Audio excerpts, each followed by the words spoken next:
Well, hello everybody. Good to see folks. Imagine other folks will be jumping on as we get started here. So, welcome to a little session on fences and gates. So tonight, I'm going to be talking about uh, fences, what they are, how we choose them, how we set them up, different types, different ways to approach fencing, and a little bit on gates. So I got this presentation is a presentation that's part of a class, sustainable infrastructure class that we offer. So I just took this excerpt out to show you a little about what that class is about. We deal with a wide range of topics, and this is just one of them.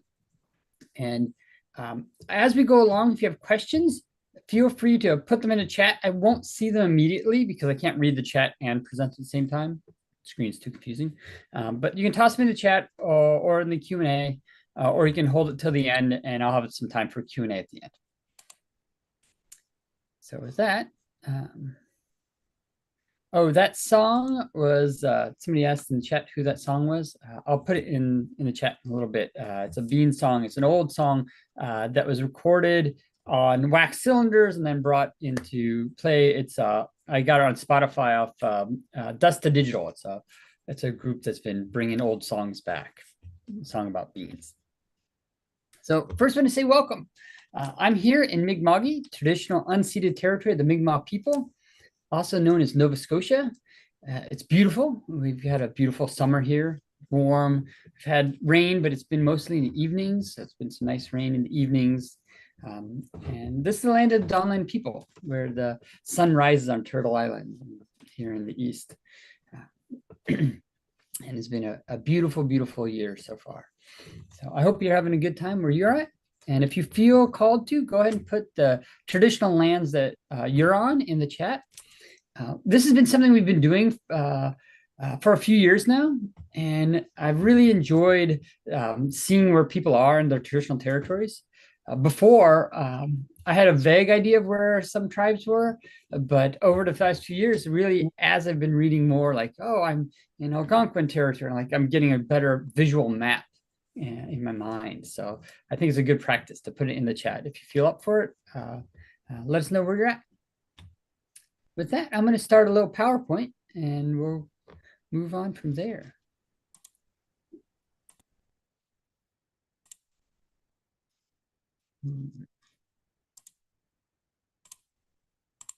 Get pulled up here.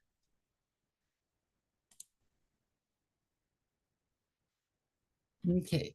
Can people see? It should say fences.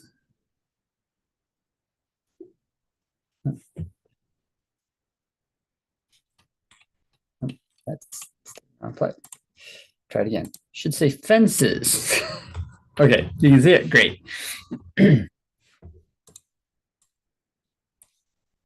Adjust my screen here. So fences. Fences started a long time ago. It started with corrals in the Trans-Ural region in Kazakhstan. 3500 BC were the first corrals that have been found archaeologically. And these were kind of wooden pens to hold horses. And that's really what it stayed with for a long time, kind of wooden fence and rock kind of enclosures, and that was what held livestock. Up until the 1870s, when barbed wire was really introduced, that was the first big leap in fencing. And this is really here in North America, is really what opened up the West. If it wasn't for barbed wire and a couple other pieces of technology, it would have been much more difficult for settlement to happen the way it did. So barbed wire, the invention of that in the 1870s, really changed fencing as we know it and the raising of animals. Then in the electric fencing came along, and electric fencing was kind of interesting because it actually came along before barbed wire. It first started as protection from art. They put electric wires around art as a way to keep thieves from taking it. It really was developed kind of more use by the Russians and the Germans as a military tool, and then it moved into agriculture in the 1930s. And that's when we started really to see electric fences being popularized and have made a really big difference in how we can raise livestock and what we can do with them and move them. And then the most recent kind of advent in the fencing kind of world is the polywire, the plastic metal electric fence, of portable, lightweight, easy to set up, easy to take down. So we're going to talk about some of these things, but that's where fences come from. There's a long history of fences. They've been used in lots of different places all over the world. And we get to choose what fences we use because there's a lot of different approaches to fencing. When we're looking at fencing, there's a few things we want to consider. And it's really important to think about it before you get started, because if you just throw up a fence, it may not serve your purpose. So the first thing to decide is, are you fencing things in or are you fencing things out? Like, what's the purpose of that fence? And does it have to be a physical barrier or it can be a psychological barrier? And I'll talk more about those two considerations. Of course, we have like pasture size. How big of the area are we fencing? Is we fencing a small garden? Are we fencing 100 acres? And then we get to materials. And I'll talk a lot more about materials tonight. Then there's construction styles, wildlife considerations, how we set up our corners, and how we want to use our posts. And there's a lot of mechanics to how we want to set up our fences. And then how do we get in and out of whatever our enclosure is, what are our gates or styles? And then if we want to use electric fencing, there's a whole bunch of things we want to consider when choosing our chargers and how we set those up. So let's jump in. So considerations. The first two considerations that we should have is, are we fencing things in or out? If we're fencing things in, we're usually talking about a single species known. And sometimes we're talking about a couple species, like I'm fencing cows in, or I'm fencing sheep in, or sheep and goats in, or cows or horses. Like it's a very known quantity that we're fencing in, and they're usually one or two species. When we're fencing out, we're usually fencing out multiple species. So like, oh, I'm putting a fence around my garden. I have rabbits, and I've got deer, and I've got raccoons, and so you may have a lot of things that you're trying to fence out. So often when we think about fencing, knowing which one we're doing really tells us what type of fence we want. We want to consider if we need a psychological fence or a physical fence. A physical fence is like a metal hard fence, something that animal can push up against, but it can't get out. A psychological fence is like our electric fences. They actually, if an animal's at a full tilt run, they're just going to go right through the fence. They're not strong enough to actually hold them back. They basically don't go through the fence because they believe they don't want to. They've been trained to it. They're afraid of it. I've seen people fence in horses with just yarn. Of course, a horse could break a piece of yarn, but it's a psychological barrier. It's something that they've learned that they don't want to cross. So you need to decide which one you want. And if you're using physical barriers, work really good in cases where you can't train your animals. Psychological barriers can be really effective if you have the ability to train the animals that are going to be either kept in or kept out. So we want to consider what type of fence we need, like what approach we're going to have. The psychological fences, often the electric fences and some of the others, they need to be able to be seen. Like they don't work if the animal can't see them or know that they're there. They usually don't work if there's a lot of pressure on the fence, which is if there's a lot of pushing on it. So if you have a bunch of animals together and one gets pushed through it because there are other ones around them, just force them to break it. That's when you want physical fences for sure. Physical fences are more expensive, so there's a trade-off there. So once you've decided, are you fencing in or out? So you know what you're trying to keep in or keep out. You've thought about if you want a physical barrier or a psychological barrier. You want to think a bit about what your style of fencing you're going to need. If you're just fencing a single spot like your garden, this may not apply as much. But if you're doing something like a pasture where you have a livestock and you're going to move them around or have many segments in your fencing, and in this picture I have two pastures that have been fenced, and they have the same number of divisions. So they have a perimeter fence, a hard fence around this red line around it, and they have divisions in it. So you could have animals in one area, and once they graze all that food, they can move to another area. On around they go. This is that rotational grazing that maybe some of you do. And when you're considering that for the expensive fencing, when you think about how much material you need, the closer to round you have your fence, the less material you need. So when you're trying to decide your shape and your expense, the closer to square, closer to round you get, the less material you need. The longer and narrower it is, the more material you need. The more material often adds to expense. So you want to consider how you want to set up your fences so that you can maximize both your budget and minimize the amount of material you use whenever possible. So that last picture was really about like if you set up hard fences, hard metal fences, solid, non-movable ones. The same is true when you're using electric fences. The more round, the kind of blockier the shape is, the less material you use. So in this case, where if you're doing rotational grazing, often you'll have one plot where you have the animals, and you might move them to another plot and then take the first one down and move it over. So you only need actually two spaces, the place they were in, the place they're going to, and you kind of move that along as you go. So you take down this one, move it to here, and put the animals in here, take that one down, and you move it over. Once they're done with this area on the right, you move into the next section, you move them along. And again, it takes more fencing if you do long, narrow strips. It's good to think about, what is the shape you're going to be fencing in? It's going to affect how you set it up, how you design your system. So once you've kind of started, once you've figured out how much fencing you need, because you'll have to go out and purchase it. You're going to start to look at you're purchasing your fencing, and there are a wide range of costs when you get to fencing. And these numbers are different depending on what region you're in, what country you're in, but the relative cost should be about the same. So things that are more expensive wherever you are. The things that are cheaper wherever you are, generally speaking. So this might not be the absolute cost where you are, though it should be fairly close. These are fairly recent numbers. You've got wooden fences, and they're pretty expensive often. Wooden fences take a lot of labor to put them up. They're kind of expensive to make. When you get to wire fencing, they can be expensive, but they also can be fairly cheap. So some of your metal fencing can be fairly cheap.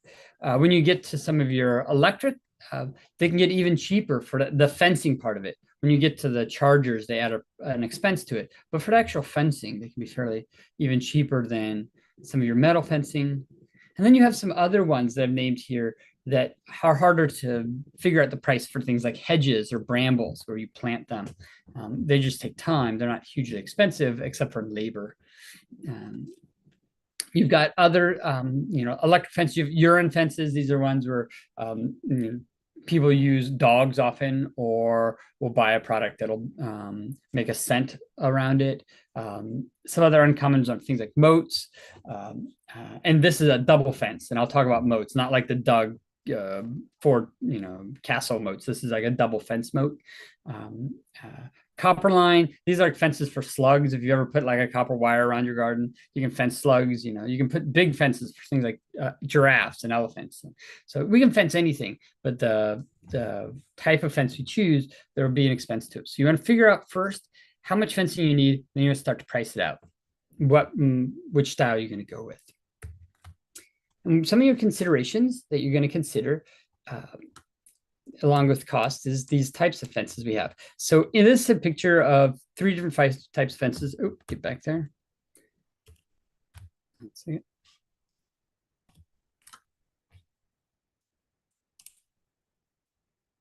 Go back. So these are the 3 fences I have. This one on the left-hand side, this is a wattle fence. This is that woven stick fence. These are fairly easy to make. If you have small diameter wood, they're fairly easy to make. It's hard to make ones that are really tall in my experience, but you can. They make really good short sections that you can section off an area. They're really effective fences. They don't last very long. After a few seasons, you have to rebuild them. But if you have a coppice on your property, if you're growing, I know you can make, people who make these out of willow, or if they have evergreen stands that are like dog hair thickets, and they'll use those to make these wattle fences. Cheap and easy, but they take some labor. They don't last very long. This top right-hand one is a picket fence. You've seen these all over, the classic white picket fence. And they're fairly expensive. And when you look at this fence, one thing I want you to notice is this a fence for fencing things in or fencing things out? In this fence, the far side of the fence from where we are, if you had something in there and it pushed against the fence, it would be pushing against the fasteners, the nails that hold it on, and those boards can pop off. So often, if you're fencing for a picket fence and you want to keep things in, you put the pickets on the inside. If you want to keep things out, you put it on the outside. Aesthetically, often people put them on the outside, but I've watched many a person make a fence around their yard for like their dog or something, and over time the dog pushes the boards off, pushes the panels off because the boards are on the wrong side of the rails. The horizontal rails and the vertical boards. You want the vertical boards inside your rails. Whatever's pushing on it, you want to push against the horizontal rail, not just against the fastener or the nail, because over time they weaken and they open up. Again, this is another wooden rail fence here at the bottom right. And you can imagine if you're on the mowed grass side, this is where your boards are pushing against your posts. On the kind of bushy side where all the flowers are, where it looks like there's a flower garden, anything pushing from that side could push the boards off because they'd be pushing against just the nails that are fasteners. So this lower fence also has a nice little touch. They cut the tops of their posts at an angle so water wouldn't sit on their post, and they covered it. One of the things that we often have trouble with is our posts rot out. So any little things you can do to keep your posts from rotting out can be really helpful. So that's a nice little touch in this rail fence. Then we get to the metal fences. So wooden fences are great. They can be expensive, but they're really beautiful. Their durability depends on where you are and the type of wood you use. They rot out in a shorter period of time than most of your metal fences. So they have a shorter lifespan. They're more aesthetically pleasing for a lot of people. They're easier to work with, to put up. So some of the pros and cons for wooden fences. When you get to metal fences, you have a lot of options. So some of our metal fences that we're going to look at. You've got the woven wire, the cyclone fencing, this kind of what you often find at ballparks, this chain link fencing. This is a really durable fence, but it's very expensive. It's a very expensive fence, but once you have it up and if you have built it well, it can last a very long time and is really tough stuff. It's really hard for things to push through it or break through it. They last a long time. But one of the challenges with this type of fence is if it gets a break in it, it is completely openable. Once any of these wires break all the way through, you can start to have that whole fence kind of unravel. It kind of accordions open very easily. So it's a fence that needs to be intact to work, and the bottoms need to be attached down because often things can push underneath them is the other drawback to these. But as for a fence, it's one of the most durable fences that you can have, but they're heavy and they're hard to install. But once they install, they last a long time. Other fences we have.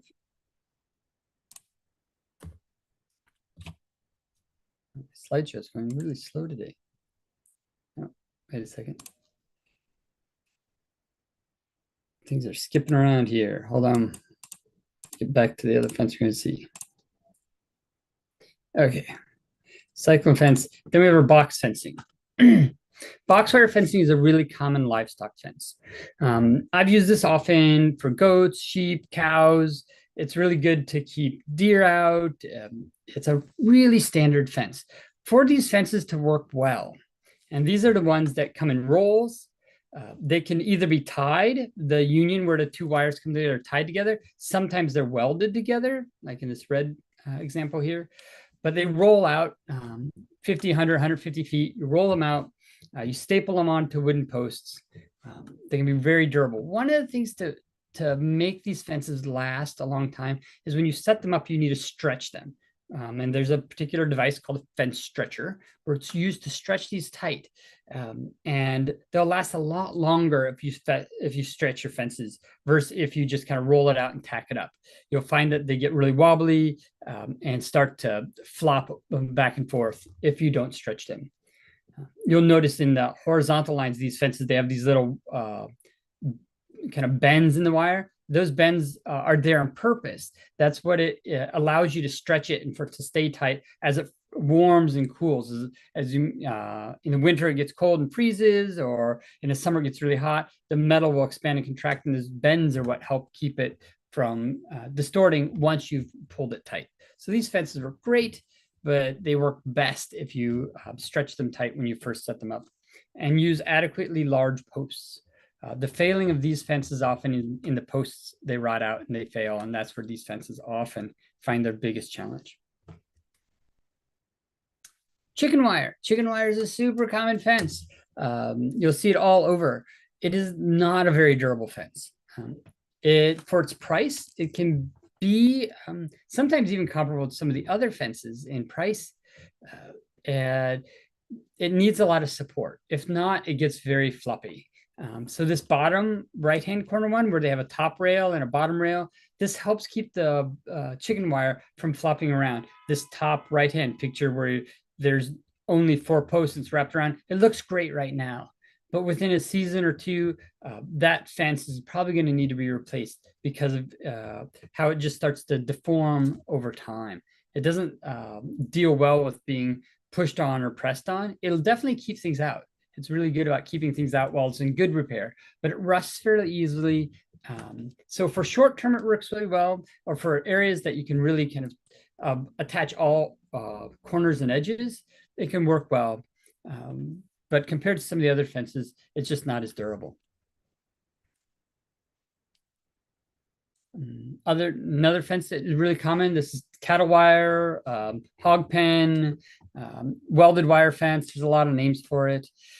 It is this heavy gauge metal fencing. It comes in panels. Sometimes you get 4, 6, 8, up to 14 feet long. Heavy metal panels that you can either attach to posts, wood or metal, and they're super durable. They don't need a top rail. This one has a top rail. They don't necessarily need one. They'll stand up on their own. They can take a lot of pressure. You can the animals can push on these really hard without really harming them, as long as you have good strong posts. They can be wired on, so they're wired onto posts with fence wire, or they're stapled on with heavy duty staples onto wooden posts. Easy to build a fence on them. They can be a little pricey. They can be a little unwieldy. Often it's nice to have a friend if you're going to set up a lot of these. So, barbed wire fencing. This is with these barbs on it. So every so often they'll have a barb on them. They're a very cheap fence to set up. You got your posts, you unroll these spools out, use a fence stretcher. So you make really good corners. You stretch the fence. Each line on the fence is a different spool. Often you'll just spool them out. You want to wear gloves. You want to be very careful. It's really easy to cut on these fences, especially when they're new.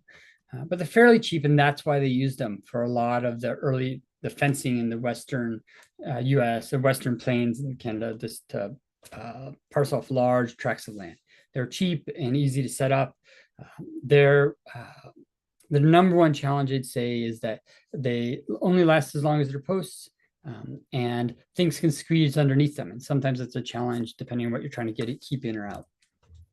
So you got to think about your spacing, and we'll talk about that. So barbed wire, it's a good fence, heavy duty, got to be careful putting it up, but it can last a long time. Not always wildlife friendly, I'll note that. It's not the most wildlife friendly fences. And then we have our electric fence. This high tensile fence has become very popular. This is multi-strand, 5 or 7 strands of metal fence that you put under pressure. And you can see here on the center picture, there's some springs and ratchets. Basically what it is you set these fences up and you ratchet them tight. And the wires are really like a violin. They're really tightened up. And they're made this way so that you can have a long distance between your posts. So you need less posts this way. And they're really durable. So I've seen these fences have a tree fall on them. And you cut up the tree and the fence basically springs back into place. And you replace a couple posts and it's ready to go again. They're very durable fences. The one thing about these fences, because they're under pressure, they need to run in straight lines. You can't set them up piggly wiggly. You can't have a zigzag fence. You have a straight line corner to corner and then it turns, and a straight line corner to corner and then it turns. You can have any number of corners you want, but it needs to run a straight line between your corners. They really can't deflect from that very much. they're a great fence. They're fairly cheap to set up. They take some time, but they can last a long time. They're durable over time, and they're an electric fence. They're kind of a hybrid electric and physical fence. You have enough lines that they're a physical barrier for most things. And because they're electric, they're a psychological barrier, so you don't get a lot of pressure. The animals aren't often pushing on them, which is what deflects your posts and things like that for other fencing styles. So these are the common types of fences for hard kind of physical fences. The electric fences are really have come into two different portable styles. There's the electric netting. The woman in the top left is stretching out, and you can see it standing up with these cows in the center bottom. And they're great. The electric netting, it has a post, it has all the lines, it has spacers. All you do is unfold it and you poke it into the ground and it's ready to go. Now, I like this type of fence a lot, though I have to say it's a little fussy. If you're good with attention to detail and like kind of tending your fence and you're that type of person, these can work really well. If you are not, and you often get things tangled up easily, these also, they're a net. They get tangled up very easily, and they take a little bit of attention to detail when you're setting them up so they don't flop over and touch things around them. You have to watch how you're setting them up. Done well, they work really well. They're really sturdy. They're easy to use. They just need a little attention to do it. The other style is what you see on the right, the center and the right-hand ones, and this is the poly wire. It's a plastic wire. It's a plastic cord with little metal filaments in it. And it carries electricity well. So as an electric fence, these are spooled out. So this plastic wire is on a spool. You roll the spool out, you clip it onto some temporary posts that you poke in the ground, and you make your fence. They're very easy to set up, not as prone to tangling as the electric netting. They can last a long time, though they do break. It's a pretty common thing that these lines will break and you have to repair them, but they're easy to repair. So these are both good for temporary fences. They don't really work for long-term fencing, but for temporary, it works really well. And they don't work for really heavy pressure. Like if it's really bad grass on one side and really good grass on the other side, animals will try to cross it. They don't do well with things that can't see them and run into them. They can be knocked over. But for anything you can see and train the animals to, these can be a really effective fence. And here in the bottom right, you can see that it's not just always round kind of cord. You can have, it comes in these wide tape also. So it can come in a few different forms.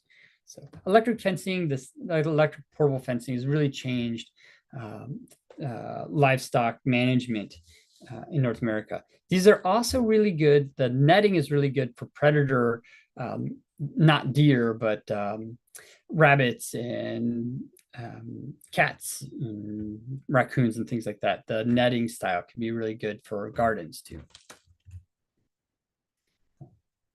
Styles of fencing we have. I'm going to stop there and see before I get on to posts. Are there any questions about any of those pieces that I've talked about so far? Anything that I've mentioned that anybody want to ask about?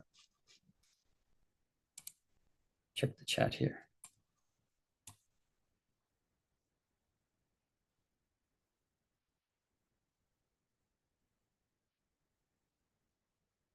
It's common in the chat that in California, the graduated mesh, the kind of square wire is called field fencing. Yeah, because it's used in field so much. There's a lot of names for these things. Not seeing any questions, I'll continue on. Once you've decided on your fence, what type of fence you're going to take, what materials you're going to use, you want to think about your posts. The posts are one area of fence I feel people don't think enough about. Often we'll spend some time thinking about what type of fence, barbed wire fence or box wire fence or how many squares or how big, and they don't spend much time thinking about their posts. And there's a disconnect. If you build with a fence that's going to last for 60 years and you put it on a post that'll last for 20 years, you have an inherent problem. And that's you're going to be trying to replace your posts while your fence is still good. And that's hard to do often. It takes a lot of work. So thinking about matching your fence lifespan and your post lifespan can be really good, or how you're going to replace them when you have to. If your posts are going to rot out, you're going to use local cedar because you have a lot, but your fence is going to last longer than that. So think about how you're placing your posts in such a way that you can replace them. This is a part of fencing that always takes a lot of time. That's the maintenance. So, and some of the biggest maintenance that I find with fencing is maintaining the posts, especially if you have old fencing. If you have new fencing, you're dealing with gates and stuff like that, and trees falling on things. But as they get older, spend a lot of time trying to manage your posts. So thinking about your posts, what you're using as posts, how long they're going to last, and making choices for longevity if you have a fence that you're hoping it will last a long time. So there are the different types of posts, different years, different lengths of time they'll last, and just consider that.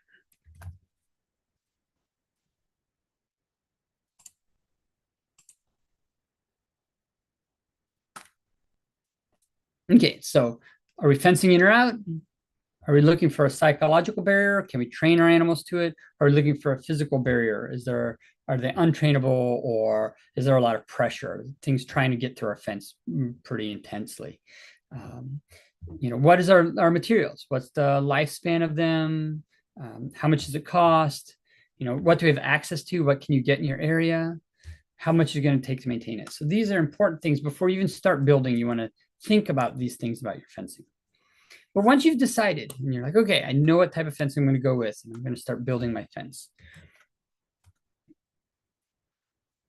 We start with the corners, and the corners are critical to any fence. Don't skimp on your corners.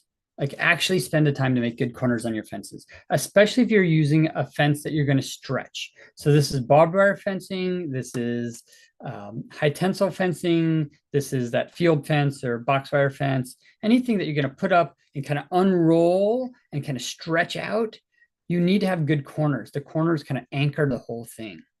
So when you're making a corner, there's a number of different styles. This is a style that I like a lot. We have a corner post. That end post is a robust post.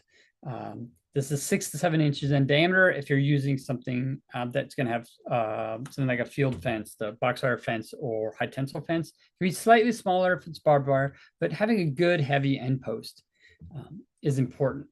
And from that end post, you're going to tie your fences on, but you need a second post of similar size that's going to be inset, 8 feet-ish apart. Not really close. You're actually getting a bit of a distance, and the distance is important here. So you have these 2 posts, and you have a horizontal rail that you pin in. You can pin them in with large nails, like big spikes.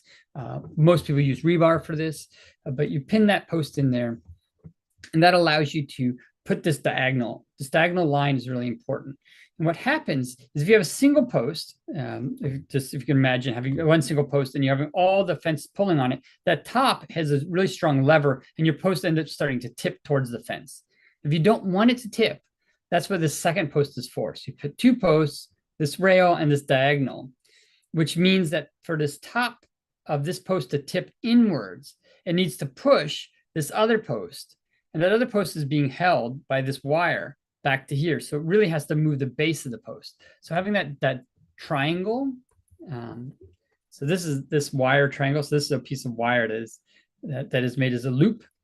You wind it, and that'll hold your rail and your post upright. So your rail will stay horizontal, your post will stay upright, and this makes a really strong corner. And you want to have a strong corner, or it'll start moving. And once it starts moving, the rest of your fence is going to get floppy and wobbly. So you want to start with a good one. The other thing is, don't skimp on the depth. And this is really easy not to put your post in deep enough, because you start digging holes and you're like, well, it's almost there. Well, give it a little more time if you can and try to get a full depth. And you'd like it to be the depth, from the top, whatever your top line is, to the ground, you want it at least that deep. So you want as much above ground as below ground, which means you're getting your posts in their ways.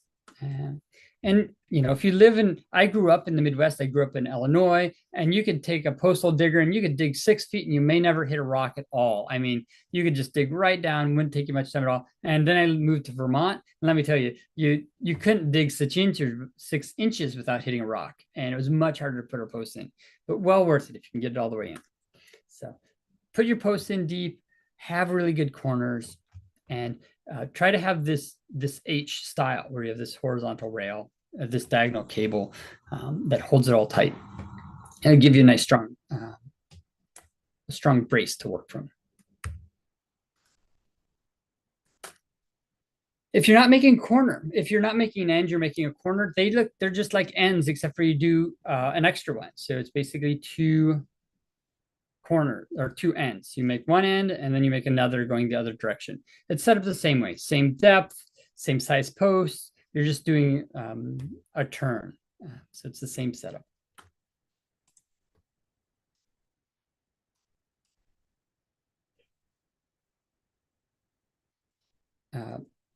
Yeah, so the corner design holds true for most materials that you have. So if you're using metal or using wood, you're still kind of doing the same style. There is some exception if you're doing a corner that you're using really robust posts and a lot of concrete. Sometimes it'll be a little different, but then you get in a different expense. They get really expensive. It's much more expensive to try to make a single post end if you have a stretched fence. If you don't have a stretched fence, if you're not actually stretching your fence, you're actually just attaching it to another post, and you're not actually pulling it, you can have lighter corners, but you won't have as sturdy of a fence if you don't have really sturdy corners.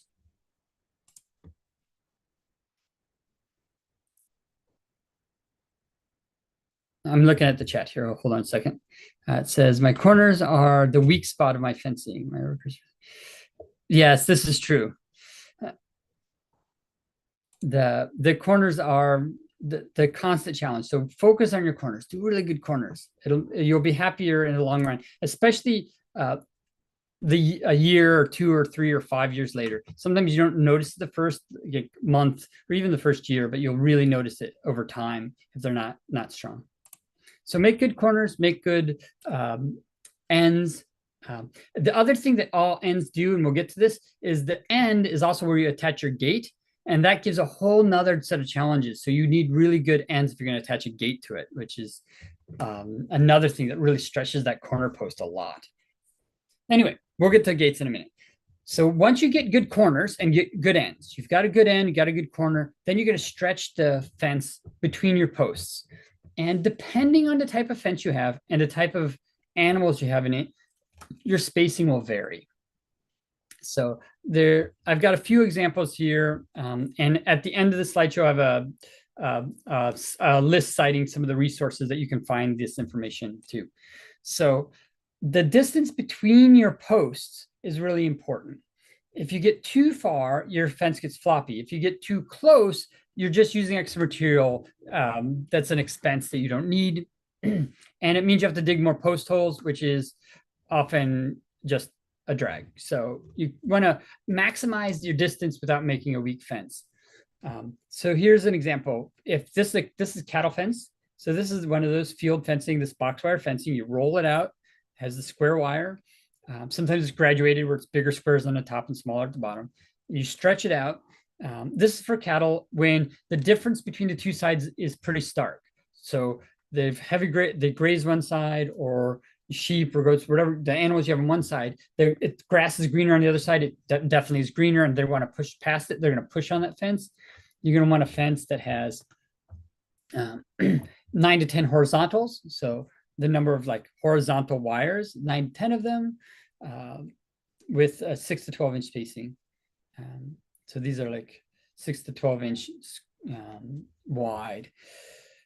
Your posts can be 20 feet apart, which is a pretty good spread. You got 20 feet apart. You got a 42 to 53 inch high fence. This is a pretty big fence because they're cows. There's no drops. I'll explain drops here in a minute.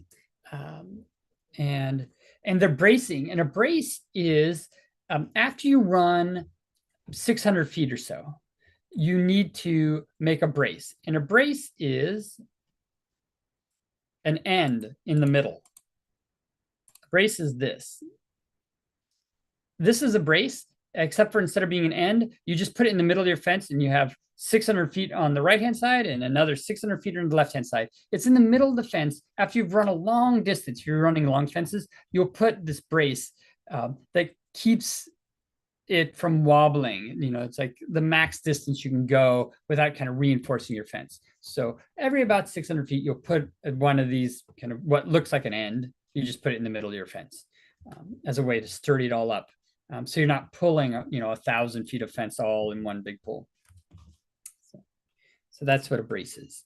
A brace is just that H end, but you put it in the middle. And so this would make you a really good fence. So you'll have sturdy posts, good ends, good spacing, 20-foot spacing, for a 42-inch high box wire fence will keep everything in and keep being too floppy. So this is for cows. Here's the same type of fencing, but if you're doing for sheep. Sheep are shorter. They don't jump as high. They don't push as hard. Like a cow can push really hard. It's 1,000, 1,500, 2,000 pound cow can really push on your fence. A sheep doesn't push as hard, though often they like to rub a lot, especially if they're woolly ones that are like shedding their wool. They'll rub a lot on your fence. So you get a lot of pushing, especially low in your fence. So they can bulge your fence out and push it out. So again, we've got shorter spacing, 15-foot spacing instead of 20. Even though they're a smaller creature, because of how they shed their wool, they do push a lot on their fence. They love to rub on fences. So it's a little narrower, shorter. You don't have to have as tall a post or as deep a post holes. Your spacing for your wire has to be a little narrower. For sheep and goats, because they have narrow heads, if they can get their head through the fence, especially if they have horns, they can get stuck in it. So you want to make sure the spacing of your wires don't allow them to get their heads through it in a way that gets them stuck or get their ears caught on it. So these will have smaller holes because they're smaller animals. So again, you want to, if you have really long runs, you'll put a reinforcing brace in there. So sheep fence, very standard. If you're moving on to something barbed wire, the barbed wire fences, I'm going to go make sure I didn't miss. Yeah. When you move on to stranded wire, barbed wire, and high tensile wire, they have what they call drops. That is, you'll have a post, you'll have the wire that runs to the other post that's in the ground, and in between the ground, you're just going to have a spacer. They call it a drop. It's basically a small piece of wood or fiberglass that keeps the fence spaced, the right space between the wires, but doesn't actually touch the ground. It's actually not supporting the fence. All it's doing is keeping the wires spaced right, so they don't get bunched together. They can get bunched together if they get pressed on by something falls on them, or animals try to stick their head between the wires and they try to spread the wires apart. Sometimes you'll get a cow that's uppity or a sheep that's uppity, it'll stick its head between the wires and try to reach something on the other side, and it'll spread your wires out. So these drops, that sit between the posts help keep that from happening. In this case, cattle fencing, again, is 20-foot spacing. This is 5 strands of barbed wire. They space it at the bottom. They're close to, you have a space at the bottom. And these are evenly spaced in this particular diagram. And this comes from the BC government came up with these sketches. And they have even ones with the 12 inches on the bottom. And that'll keep everything in, but allow small things to move through, like rabbits and rodents, things to move back and forth. There is an adaptation for barbed wire fencing in particular, if you're using it, because it's such a wildlife challenge. Like things get caught on it, get stuck on it, is the bottom wire. They've started to recommend that you don't use the barbs on the bottom. The bottom is a smooth wire. And this allows wildlife to get underneath, deer, antelope, coyotes, whatever, to get underneath the fences without getting all cut up. Or baby animals, young livestock, so they can get underneath. So the conservation kind of wildlife friendly fences always have a smooth line on the bottom instead of the barbed spiky one on the bottom. And then they'll have a graduated spacing instead of an even spacing. Still, you need your posts to be the right distance apart, but the spacing between your wires can vary a little bit. to make it a little more friendly for the wildlife to be able to get through, but still keep your livestock in. This four-stranded method is for cows. This is a cow one at the bottom. This is an example of sheep at the top. So there's just all these different ways in which we want to think about setting up our fence. But the basic thing is we need good strong ends. You need to space your posts close enough that your wire's not your fence isn't going to sag. And if it's a boxed fence, you go post to post. If it's a stranded fence like barbed wire or this high tensile fence, you have these drops. And you can see this is a great example of a wooden post. These two drops, these are fiberglass in this image in the top right, these white posts. They actually don't touch the ground, they're suspended. And then there's another post, a wooden post far apart. And this is great. It makes your fence a lot cheaper because your wooden posts, which are expensive and they take a lot of energy to dig the holes, you can space them farther apart and then use these lightweight spacers, which is a good way in which to keep the fence in good condition without having to add the expense of sinking other big posts in. So in this one, I've also got the images around these ratchets I was telling you about. You can see the bottom right-hand corner. You can see how the fence is set up with these springs and ratchets. And the top, you can see the close-up of it. And how these high tensile fences you need to have really strong corners. You run a straight fence from corner to corner, and you pull it tight and use these ratchets to really ratchet it tight. And these are very tight when you get them ratcheted. And that's why you have to have this fence straight. If any post is out of line, the fence is gonna try to pull it back into line because it needs to be straight. So you ratchet them down tight. They're really resistant to damage. And they can last a long time. And these are electric fences, so the wires will be electrified. Not all the wires are electrified. Usually it's every other or every third. So in this top right-hand picture, if you look close to the post, I don't know if you can see it on your screen or not, the top line has an insulator, this little black insulator. It's an electric line. The next one is stapled on. It's not electric, it's off. The one below that is one that's electrified. The one below that's not. And below that looks like it's not either, but might be on. It's a little hard to tell in this picture. So it's usually alternating so that you don't have to electrify every line. They're very really popular fence because they're both psychological, being electric. They're also physical because they can resist some pushing or pressure if something runs into it. They're very durable. Really good perimeter fence. This is a great fence to put around an area, especially if you have livestock and you're going to subdivide inside it.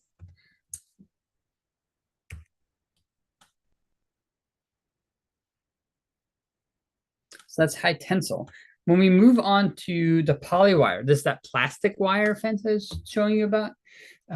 It can have really large spacing between the posts. The posts are fiberglass. They're a thin fiberglass post. They're fairly cheap. You can poke them in the ground by hand usually, unless you have really dry or rocky ground. You usually can poke them in by hand, and you can stretch that wire from one post to the next. They can be 30 feet apart. Because the animals aren't actually pushing on the fence, all you have to do is keep it off the ground. You just have to keep it up. So you can have really wide spacing on this polywire. It's not very heavy, so you don't stretch it mechanically. You can do it by hand. You just reel it out and you kind of pull it as tight as you can with your hand and tie it off. Or latch it off, depending on what your ending looks like. So these are really easy fences to put up. Push your post in the ground. There's on these fiberglass posts, there's a little keeper. Sometimes they're metal, sometimes they're plastic. It slides onto the post. You loop your wire onto it, on you go. And you can set the height of it. The really nice thing about these polywire fences is that you can set the height. If you're pasturing pigs, for example, they're short, they don't jump. You just slide your wires way down to the bottom and you're ready to go. If you're doing something like horses, they're much taller. They're not going to scoot under, but they can step over. So you adjust your fence to be the right height for them. So you scoot those fences way up for horses, and you don't need much once your animals are trained. So often you have to train your animals to these fences, but once you have them trained to the fence, they do a good job of keeping them in. As long as the food on one side of the fence is still decent. If they're starving in one side of the fence, they will blow through your fence to get to really good food on the other side. If there's a really big difference between what's inside and outside, they will push that fence. Or if they're being chased by a predator or something. So, easy fence to set up, fairly cheap.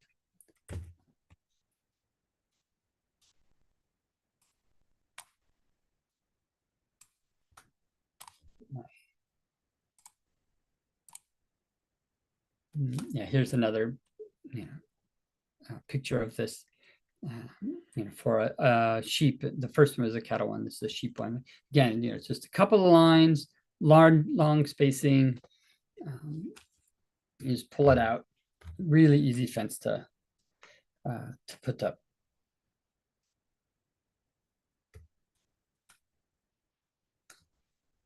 When you get to exclusion fencing for things like deer, I don't know if you've had problem with deer. There's two ways in which you can fence deer out. One is for height.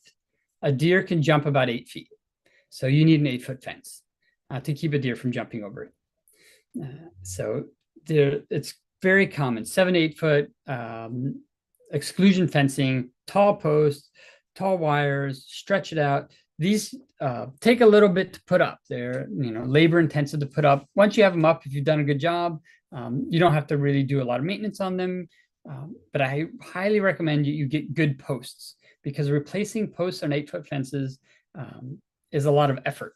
So get really good posts, set good corners, and these can last a long time.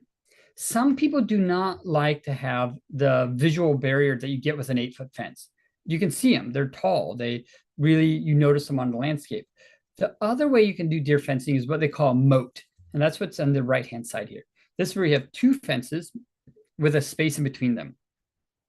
And this is about a 3-foot space. And it's a couple feet high. 2.5 feet high is the kind of the height of the fence. And basically the deer can't jump far enough to confidently clear both fences. And no animal wants to get hurt. So if it doesn't believe it can jump over the fence, it will not do it. If it can't see where it's going to land, it won't do it. And in this case, where you have these 2 parallel fences, they don't like to jump over them because they can't clear both fences. So the moat was an effective way in which to keep deer fence. It doesn't mean that you're spending twice as much on fencing, because now you're basically double fencing everything. I've seen them be really effective when people have wanted to keep deer out of like gardens. They'd have this double fencing, and then they'd run actually their sheep or goats inside the between the moat, kind of like in the space between the 2 fences, to keep the grass down. So you end up having to manage the grass around these 2 parallel fences, but it is a way that does work for sheep, or does work for deer, to keep them from getting in without going 8 feet tall. So the electric fence moat, or the hard fence, you can also do it with kind of barbed wire or box wire. I'd recommend not doing it with barbed wire if you could, and using electric instead, or box wire instead, just because things can get hung up on them. Animals can get hung up on fences if they try to jump over something like that. Okay, I'm going to stop there for a moment and see if there's any questions about the fencing before I get onto gates. Kind of touched a lot of pieces. Any details you're interested about? Fence styles, modes of fencing, creatures? Charles. Does the moat only work if it's electrified, or is it? It's interesting. When electric fence and deer are when deer come to a fence, like, they're going to want to jump over it.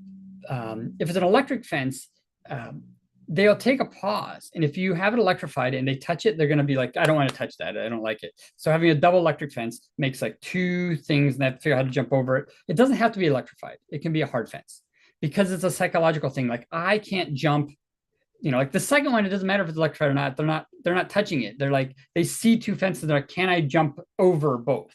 Can I clear them both? Because they don't want to jump in between. There's a danger, like, deer don't do like little hops very well. It's like get in between and then jump and get in between again. Like, that's hard. And like, it's not a safe space. Deer do not like to be enclosed. They hate the like enclosed piece, so they're not going to jump like double jump it. They need to be able to clear the whole thing. And if they can't, they won't do it. So one is electric, the other one's not. But really, I've never seen anybody do two electric fences. I've always seen just two hard fences, like two box wire fences is what I've seen. That image talked about them being electric, but anytime I've ever seen anybody do them, they've been two box wire fences, and they've worked just fine. The deer can't, because they have to get enough lift to get over that first one, which means they don't have enough forward to go out. So if you can make it so that they can't do it, they won't do it. Yeah. It's not, I don't see it often, but every once in a while you see people do it.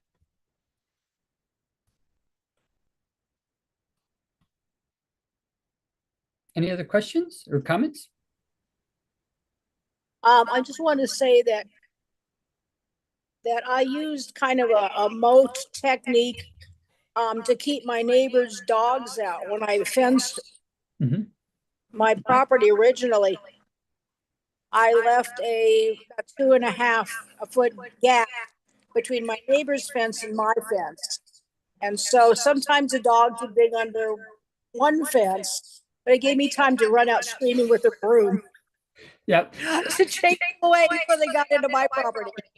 Perfect. Yeah, that's great. Yeah, I've never seen it used on dogs, but it makes perfect sense. Yep. Yeah. So, that space is really can be a good use. If nothing else gives you time, but for deer it works really well. It also works well. The moat style is also a common style that's used in keeping insect predation out of gardens. So you do a double moat, you do a hard fence moat, you put your chickens in it, and they patrol the outside of your garden and eat all the insects before they come in. And it's not about keeping the like deer out or keeping the rabbits out. What it is about keeping like insects that are like coming off all these other places that you don't want to have in your garden. And the chicken moats work really well. They also, any insects that lay eggs there, and as soon as they leave, the chicken eats those. So you have less pests like producing eggs that are like going out into the world and then coming back in their adult form. The larvae go out, the adults come back. So the chicken moat is also a common use of the moat style fencing. Yeah, I'm going to go on to gates. So gates, lots of styles of gates out there. I love a good gate. I love a good gate, and the world is filled with bad gates. When we're thinking about gates, there's a few considerations we have. We have to consider what needs to go through the gate and what often goes through the gate. Those are not always the same thing. If you need to have a truck go through a gate because once a year you need to do something, but most often you just need a person going through a gate, you want to design your gate so that it's easy for a person to go through without making it a truck size opening every time. Sometimes that means you have two gates. Sometimes it means you have a person gate within a truck gate. So you want to think about what's going through it often, and then what has to span the space. So sometimes if you have a box wire fence and that is your space, you don't have to worry about spanning because it's solid. If you have an electric fence, you need to get your electricity from one side of the gate to the other. That is one of the challenges. So if you have an electric fence, oftentimes you have to do a buried wire, an insulated buried wire underneath it, or a wire that goes over top, overhead line that's above your, and it doesn't have to be insulated to go above your head. But you need a jump for that to be able to get through your gate. And in these pictures, in this picture on the left, you can see it's a single post. It doesn't have that reinforced end, which is a mistake on their part. Because what happens in this gate picture, if it doesn't have that support, that second post and that horizontal beam, which you see in the right-hand picture, if it doesn't have that, your gate, when you swing it open, it wants to bend your post over. And it wants to bend your post in all directions that gate swings. So if your gate swings like out, let's say away from us, away from your screen out, then it wants to bend the post away from the screen. Like the gate is heavy, it wants to bend that post. So you do want a second support for that to help keep it upright in all of its directions. So you want to bury your corners, especially the one that holds the gate, because it gets pulled in all sorts of directions. So these swinging gates are really common. The other gates, these wire gates, are one that work well if you don't need a super sturdy gate. And these are ones, there's two images of ones here where it's a soft line. So this is just wire. In this case, it looks like smooth wire. It could be the box wire. It could be, you know, any fencing you have between there, where one is to a fixed post and one is to a rail. That you can take out. So you stick one end in the bottom of a loop, and then you swing the top that hooks to the top post. And it's really easy to unhook. You unhook the top and you step through, and then you hook the top again. Because these wires are flexible, it just bends over and it bends back up again.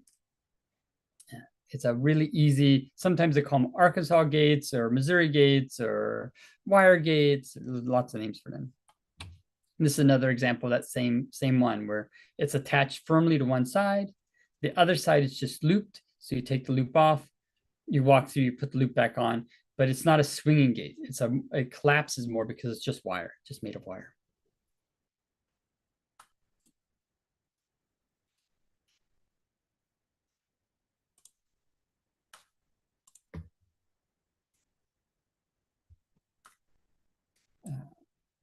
Other things to consider when you have a gate. So you may have a wire gate, you may have a solid gate. If you have a solid gate, if you have one of these solid gate styles where you have good corner, it's going to keep it from wobbling around too much. You have your gate, and especially these long gates, they get really heavy. Like they have a lot of weight that this whole weight of this entire fence is on these just two pins on this one post. So it wants to make it wobble. You put a diagonal wire on it instead of just a single. You've got a second diagonal wire. So now you have two diagonal wires on it that'll reinforce your gate. At the end where you put your gate, you attach your gate to the post. There's two ways to attach your gate, and it's really useful to think of the two different ways. The bottom pin, a gate pin, looks like this. It looks like a little L. So it goes into your post. The threaded end goes in your post, and the L part points up.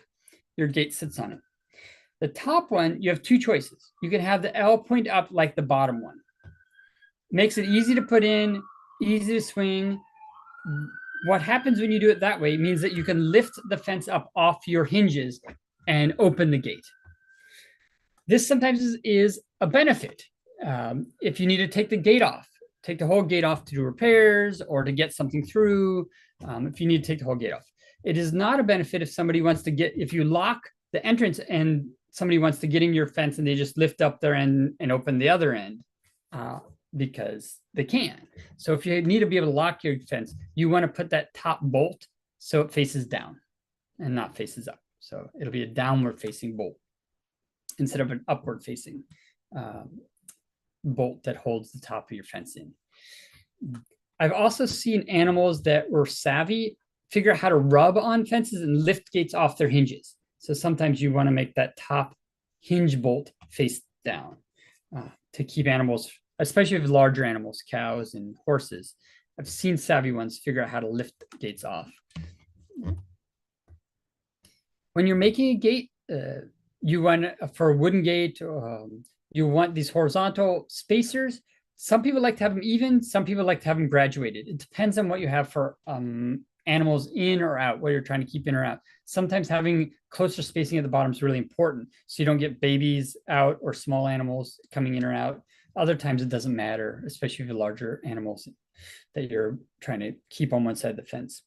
You do need these diagonal bracings. Like all of the fences will have these diagonal bracing, and this keeps your gate from deflecting off square. Like you build them square, but over time they're going to become offset. They're going to be kind of rhomboid. They're going to twist if you don't have these diagonals. So you need to have these diagonal boards in your gates if you're making wooden gates. And just make sure you have some good triangles. You make ththese diagonals that make triangles in your gate. That your gate should hang together fairly well.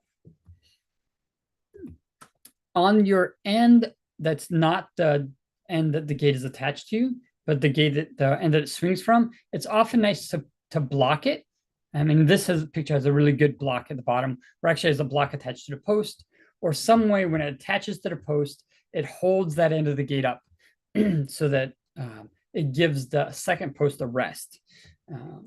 So you're not always pulling on that second post and starting to try to, it'll make it more wobbly, that the post that the fence, the gate is attached to. So anytime you can rest it on the second post it attaches to, it'll make your fence last longer.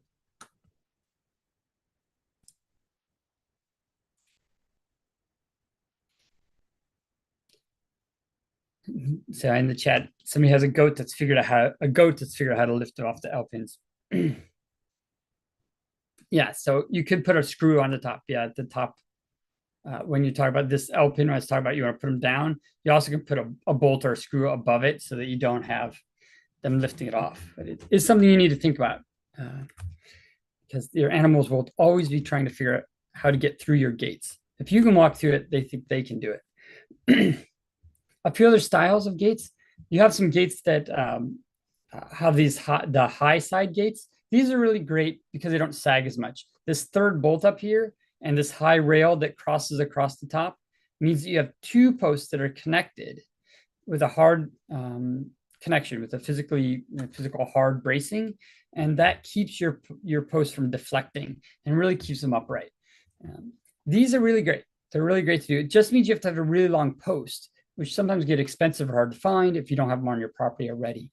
The other thing is you want to make sure you make this top brace high enough that you can drive underneath it if you need to drive under, or at least get whatever you need underneath it. So you make sure it's high enough. If not, you'll find that it gets in the way. But having these high-sided gates with these long diagonals on them, this style of gate can last a lot longer than the simple gate that has they're evenly rectangle. So I highly recommend these if you have the time and space to make them. They make it a lot easier to maintain your gate.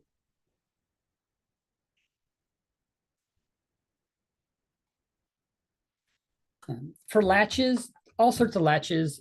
And I think the latches that make the most sense are the latches that are easiest for your hands. So think about what works for you. If you live in a place that gets cold in the winter and you need to open and close gates in the wintertime, that you want to design your latches for the winter.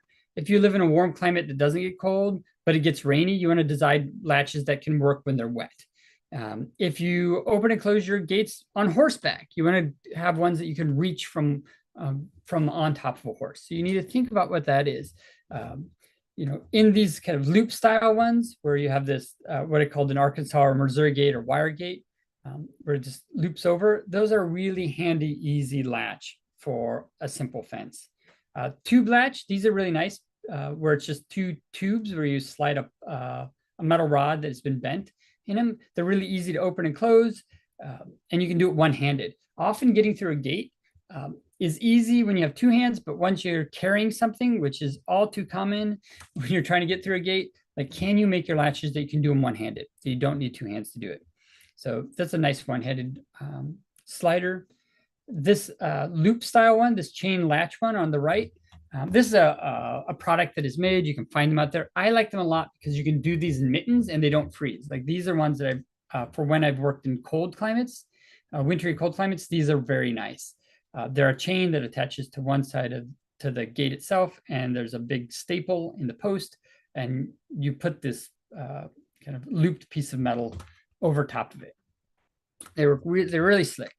They work really well in cold weather, and good for keeping the animals in that. These sliding latches, these are okay if you're in an area that's dry. I find these sliding latches have a lot of problems if you live in a really damp climate. They get swollen, or they get kind of mold in them, and they kind of get sticky. So if you're in a dry, kind of a drier prairie area, these can work really well, the sliding latches. If you live in a damp area, you just want to make sure that you're giving enough space between your boards that it's not going to bind, because they often will swell up. So pick the latch that works for you, really works for your hands. Everybody has different hands. We're all different heights. Designing your latch so it's easy for you is really important. No matter what the literature says about like how high or where it actually goes or what it's made of, really spend time to have a latch that's easy for you that you can do with one hand, and you'll be happier overall. The last thing I want to touch on is stiles. A stile is not a gate. It is a way to pass through or over a fence without having to put a hole in the fence or without having to have a gate in it. And stiles are really, really, really handy. Wherever I've worked that I've been able to use these, I've been really happy with them. You don't have to open or close anything, you just walk through them. They're made so humans can go through them, but animals don't like to. So this stile on the left, very common for cattle and sheep and deer.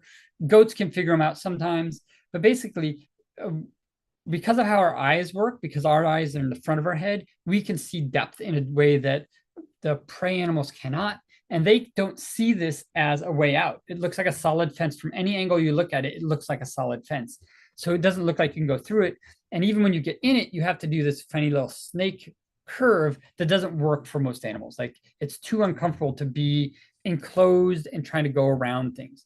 Goats, they can be different about it, but most other things, this work really well. And you can just have these, they have no intervening gate in them. You can just walk in and out. It's really handy. For goats or creatures, or some animals that have like figured them out, you can have a stile that has this swinging gate. So in the bottom center, you'll see this one has a gate in it. And basically, if you push that gate, it swings against a post. So you need to pull it towards you and walk around it. And because wildlife don't have hands except for raccoons, they can't figure out how to pull it towards them so they can walk around. They bump into it and it pushes closed. Stiles are really handy, especially if you have to pass through a gate a lot, or if you have to pass through it carrying things. You have walkover stiles, this top center one, which is basically braces that go through and over, and you just step on them and step over top and step down. There's a number of those. You can see these ladder style ones. There's single step ones. This is the most common one I know of. The one that says step over, it's the center kind of line drawing, where it's just a brace where you step on one side, you step over top, you step on the other side, and you step off. That is the most common style that I've ever used, and it works really well, especially for areas that you don't want to put a gate. So if you have a long fence, you've got a fence that runs for 500 feet and you have a path that's going to cross it somewhere, you can put a stile there without having to cut and make a gate and end posts and corners and all that stuff. You can just put a stile, have a step over, and you're ready to go. So it's really good to have a few of these along the way, especially if they get in or out of the fence for any reason. It works really well. And you don't have to press on the fence, which is nice. There's the other walkthroughs where you just have small openings where the animal can't fit through, like a small opening. This is one, the top right ones for like bulls where they're big. You have a small opening so humans can sneak out, but a bull can't get out. Same with the bottom center, which is a kind of walkthrough where it has the opening is just too narrow for the stock. So whenever possible, stiles are really a nice way. So if you haven't used them before, I highly encourage them. And then there's a couple other styles of gates I just want to note is you have your cattle guard, which is this piping or railing that you've seen before. You've probably driven over them. And basically it's animal hooves can't manage that. They can't walk on that surface. It's just dangerous. They'll break their legs, so they don't do it. I know people who've trained their animals to cattle guards, and then they've just painted lines on the road, and that works just as well. As long as they believe that it's dangerous, they won't go across it. So that's kind of moving from the physical barrier to the psychological. But, so I've seen people paint them and have success. And then you have the one-way fencing, which you find on a lot of highways and stuff. But it's also a really good wildlife technique if you are managing wildlife in your spaces. If you have a fence, you're trying to keep deer out of your garden. Well, one thing you want to do is if they end up getting in, how do they get out in an easy way? It's more likely you can keep them out of your garden if you can keep them from being stuck in it. So to think about how you might get animals out, if they do get into your spaces and you don't want them there, is giving them an out.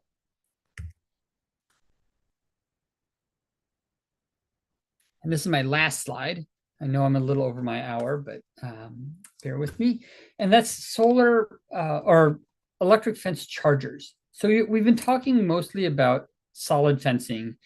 And we've talked a little bit about electric fencing, but what do you do if you need to do electric fencing? Like, what size electric fence charger do you need? How big does it have to be?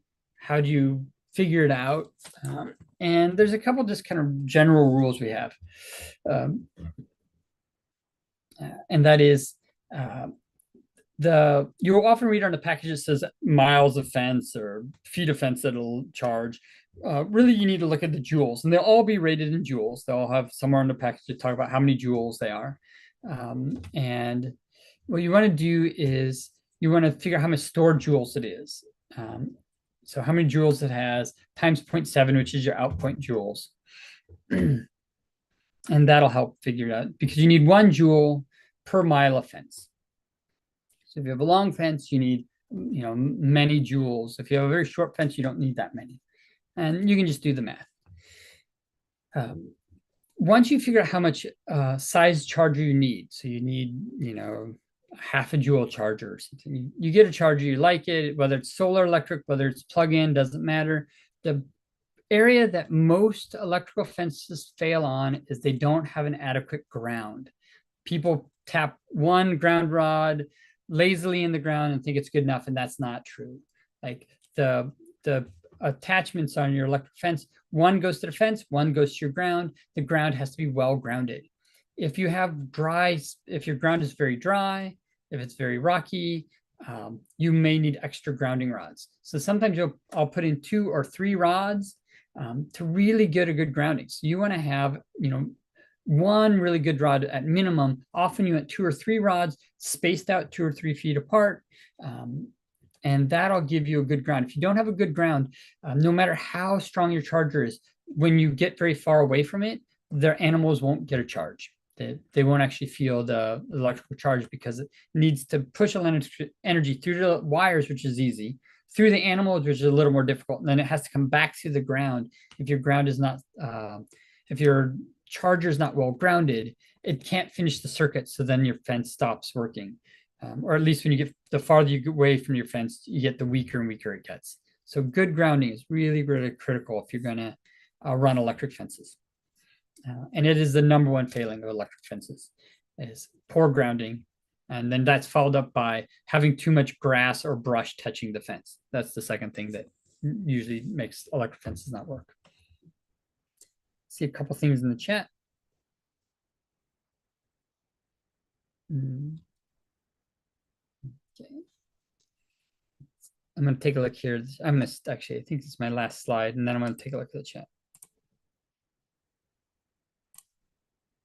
Yeah, so here's the resources that I built most of this slideshow off of. So a lot of it comes from my experience, but a lot of images come from these. I will make this resource available to you all. So when we email out the link for the recording, I'll email attachment of this PDF. So you can have these resources with it. And there's some comments in the chat.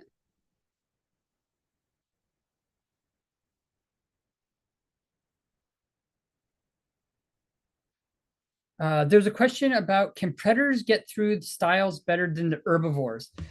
Yes, they can, but not. It depends on the predator, and it depends on how much they want to. Oftentimes your predator don't go through the stile because they just go under the fence or over it. So if you got a mountain lion, it just jumps over the fence. It doesn't go through your stile. You got a coyote, it usually goes underneath. So can predators go through stiles? Yes, they can, but often they just go whichever way they want to. Like bobcats, they just go over top. Like they don't need to go and find your stile. They just go through. I've never really seen predators go through stiles because they just generally go through the fence. Minglei, am I saying that right? See your hand? Yeah, that was questioning because you had mentioned about the not being able to see, herbivores not being able to see that there was a break in the fence, but predators could. I was wondering if predators were then able to get through that break because they could determine that there was like a break in the fence. Yeah, they should be able to. So, yeah, they should be able to, yes. Like yeah, if you have a dog. I wasn't sure if there's more likely to versus less likely to. Yeah. Okay, that was all. Thanks. Absolutely. And when I've worked stock dogs, to think kind of about predators like stock dogs, they'll go through the stiles. Like I'll walk through it and the dog will go right through it too, because it has no problem going through it. Unless it goes under the fence, which sometimes does, but like a lot of times they just go through it too. So yeah, the predators should have no problem perceiving it as an opening and going through it if they want to.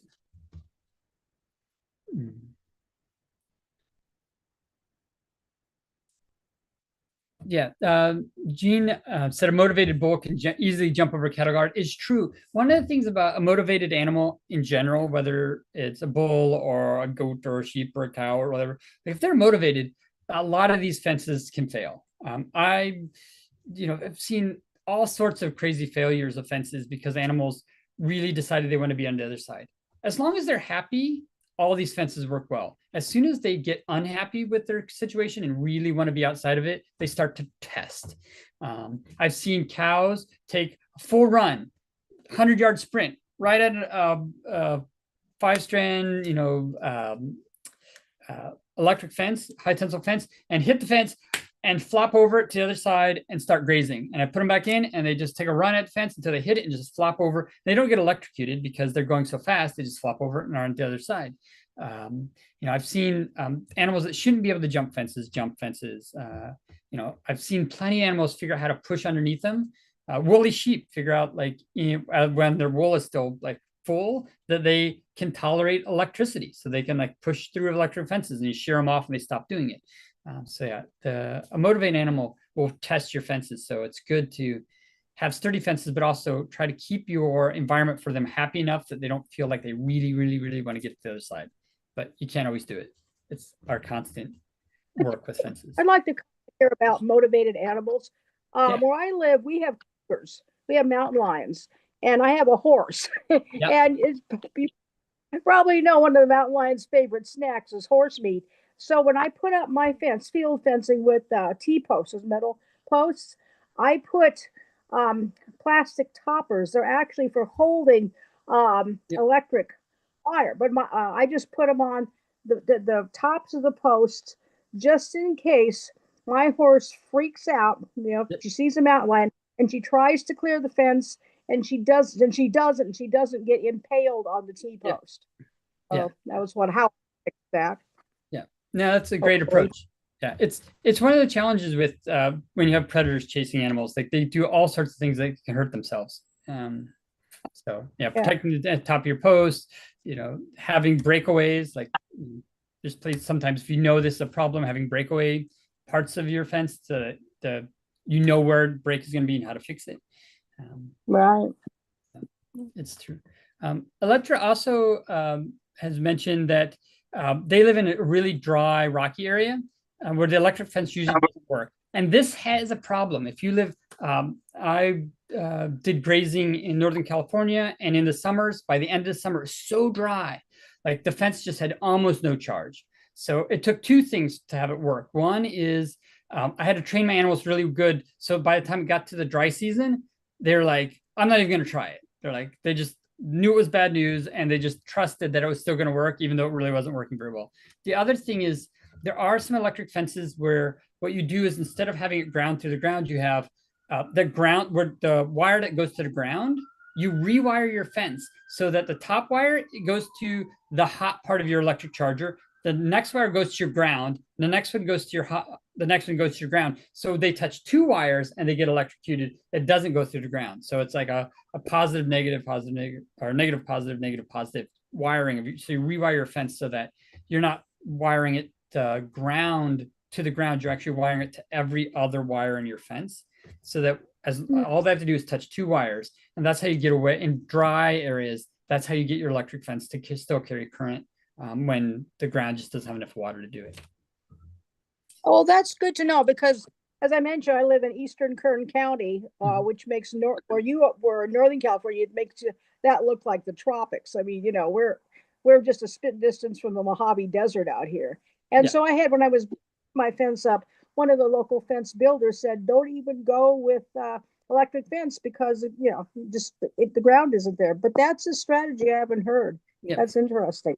Yeah, it's an okay strategy. A lot of times, that will work. It'll work as a strategy. though what it ends up doing is it means they have to touch two wires. So some animals can figure out they can slide underneath because if they can get their nose underneath the bottom wire and not hit the second wire, they don't get electrocuted. So you need to get them trained to it. But once they're trained to it, it does carry current and it does work. So Interesting. yeah.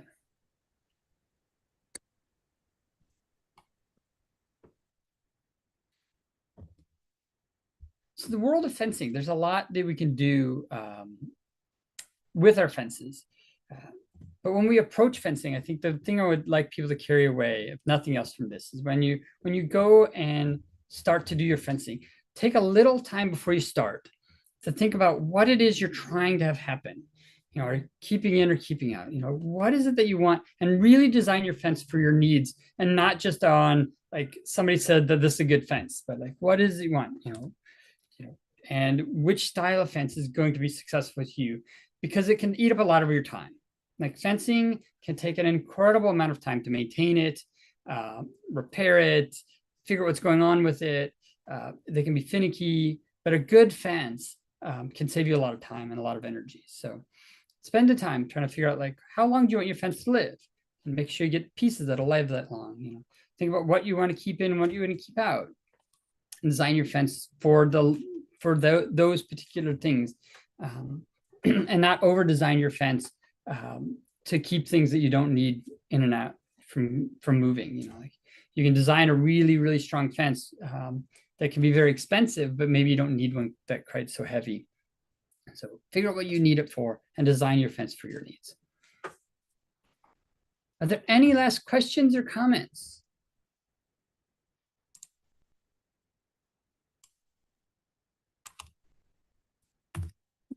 No. Well, I want to would thank like you to- for. I just want to thank you for showing me what I did wrong when I fenced my property. I know it works now because I only have animals and they don't try to get out. But when I was breeding, raising goats, man, no. Yep.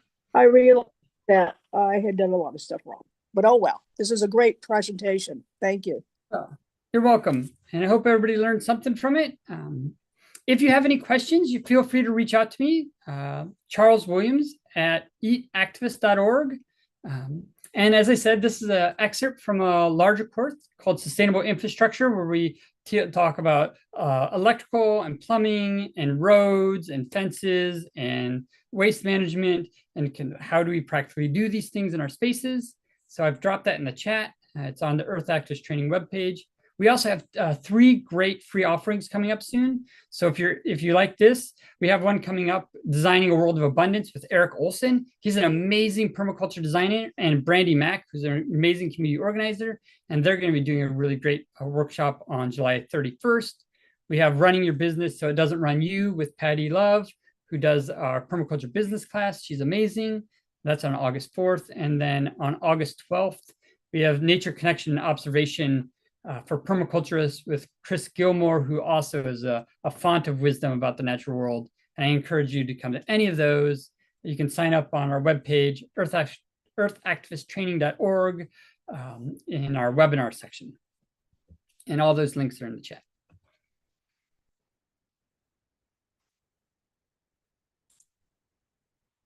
And thank you for joining us tonight. And I hope to see you in class or at another workshop.